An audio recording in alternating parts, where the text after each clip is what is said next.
And then we begin to discover that you are really here as a history maker. That you are here to be a destiny revealer. You have arrived on this planet at a particular stage in human history where you are not to walk lockstep in the status quo, and never has anyone arrived on the planet to walk lockstep in status quo-ism.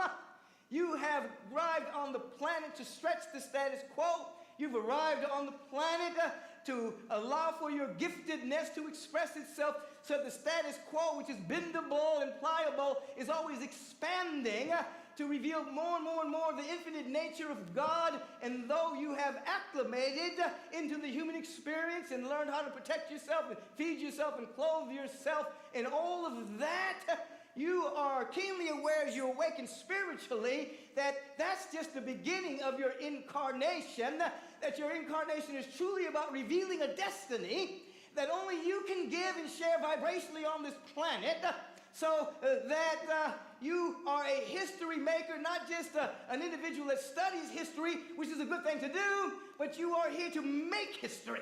You are here to reveal a destiny. I want you to say to yourself, I've got a great destiny. I'm here to reveal a great destiny.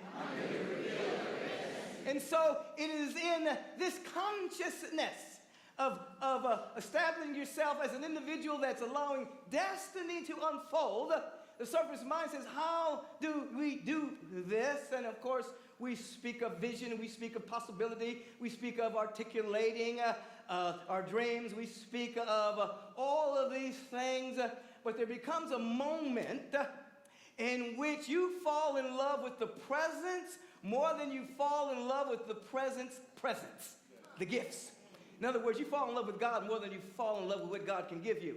There is a moment in your spiritual awakening where you have done so much work, you have come to an understanding of the sacred laws of the universe, and you are using them wisely to demonstrate and to manifest everything that is necessary for the fulfillment of your life and for you to have a divine platform to release the giftedness of your beingness.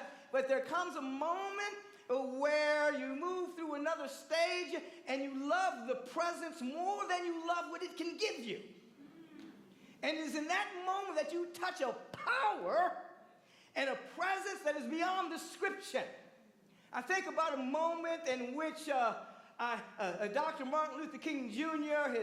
He had picked up the phone a number of times, and individuals were calling there talking about they were going to bomb his house and kill his children and things of that particular nature. And it was heavy on his heart, heavy on his shoulders, and there was a moment of sheer exhaustion in his beingness.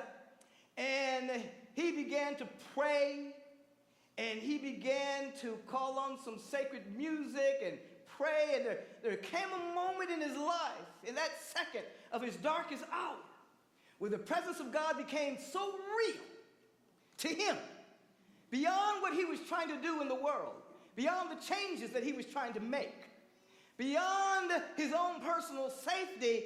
The presence became real. And it was at that moment that he describes that he touched a power and a presence that was so real to him that nothing else mattered. And that he was girded up from within inside out to do what he was called to do, to be a world weaver, a destiny changer. But it came from this power that was beyond what the power could give him. It was the power itself. There's a moment where that can happen for all of us. When we begin to say something inside of us, what I want most is my connection. What I want most is a realization of this divine presence. What I want most is this divine peace of mind that comes from having an intimate and oneness with pure spirit.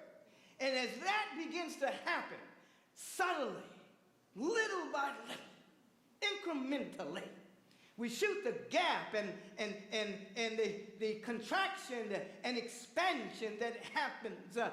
There's a moment between the universe expanding and contracting. There's a moment between our in-breath and our out-breath where there's a still point where there is no time at all.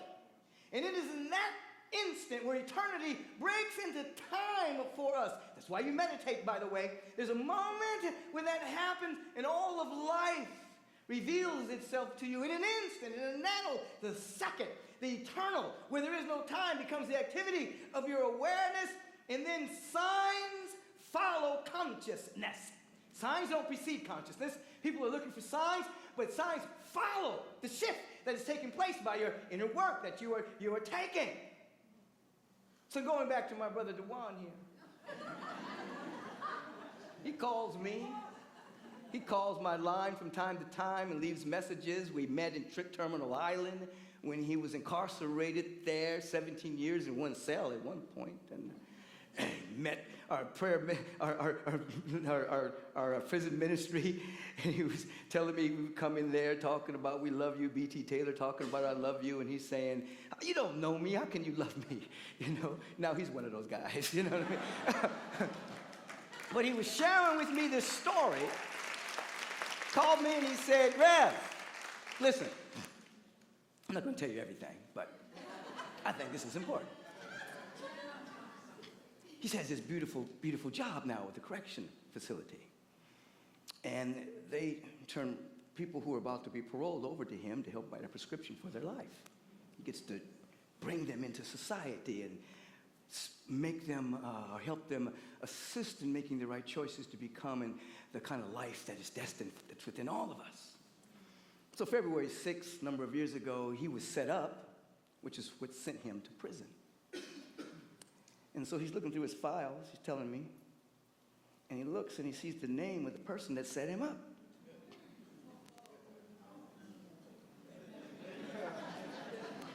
"17 years in a cell." And so he goes down there and he makes sure that he's the last person that he sees for today. He's sitting there in his suit. The guy comes to the door with his orange jumpsuit and he sees him. And he says, "What the?" Fill in the blank. "What the foolishness?" Juan says, "Yeah, this is real. This is me." Sits him down and he says, "God set us up for this. Because I want to tell you I love you. I forgive you. And you don't have to carry any guilt about what you did. I'm free and you're free. You sent me to prison for 20 years. Prison didn't break me, it made me. I'm living the kind of life that I've always wanted to live. And I can help you do the same thing." Other brother broke into tears. Didn't know it was really real. Dewan assured him this was a real deal. February 6th was the day that he was set up. February 6th was the day he saw this guy. It was a God setup. The gentleman is being released from prison May 31st, which is Dewan's birthday. You got to understand that this was Dewan's best friend. Their mothers were best friends. They grew up, they were in the same crib together as babies. So it's a lot of forgiveness. So I'm saying this to say that these kind of signs follow a change of consciousness. The inner work that he's been doing over the years. He knows my stuff better than me. He's quoting me left and right. Did I say that?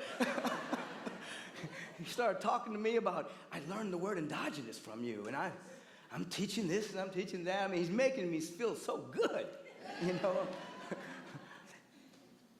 But signs follow consciousness, you see. And so he had a God day, in which on the very day that he was set up is the very day he met the person a number of years later that set him up so he could forgive him and love him, set him free, and then help move him in the direction of the kind of life he's now living. Sometimes we're looking for signs. We definitely want to hone our attention and look for the face of God everywhere. But when we do that work, then signs will follow. And you'll see God's setups everywhere. You feel it in your bones. You feel it